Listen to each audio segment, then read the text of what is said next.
Hi, magandang tanghali po sa lahat ng viewers at mga manunod na itong aking Facebook live. No? Ako po ay nag-live, particular na personal na makapagpasalamat po sa inyo, ka Eduardo V. Manalo, ang tagapagpamahalang pangkalahatan ng Iglesia ni Cristo. Sa tulong po ninyo itong darating na halalan.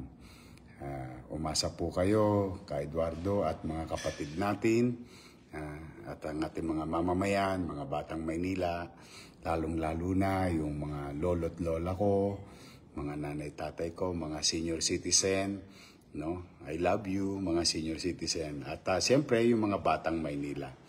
Ka Eduardo at sa ating mga kapatid, pagbubutihan ko po.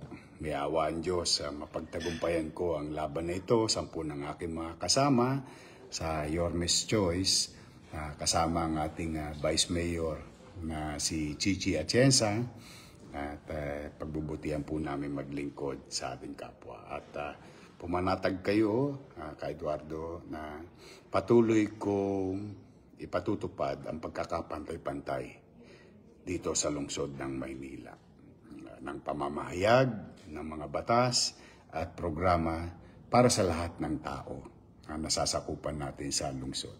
At ganoon din siyempre sa mga mamamayang dumadako sa lungsod ng Maynila upang sila'y mag-aral, maghanap buhay o magtrabaho. At pag-iigihan po natin, muli po nating lilinisin ang lungsod ng Maynila. At siyempre, ibabalik natin ang kapanatagan ng pamumuhay sa Maynila. The peace and order situation, the cleanliness and orderliness of our city, the capital of the country. In our own little way, with your help, to everyone who's watching, we can make Manila great again. Muli po, ka Eduardo B. Manalo, ang ating tagapamahalang pangkalahatan sa buong Pilipinas at buong mundo. At sa mga kapatid natin sa Iglesia ni Cristo, sa mga batang Maynila, sa ating mga minamahal na lolo't lola, ay sana po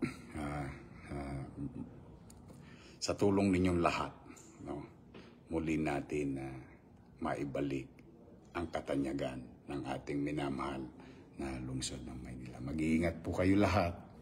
Taus-puso po ang aking pasasalamat, ka Eduardo. Muli, sa inyo mga batang Maynila, kita-kita tayo sa Gidli. May ilang araw pa, o sa mga nanay-tatay ko, o kami patuloy na mag-iikot ni Chichi Atienza sa ating lungsod sa mga darating pang-araw.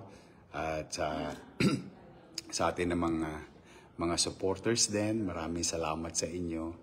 Mag-iingat kayo and God bless you all. Muli, see you soon. Manila, God first. Thank you po.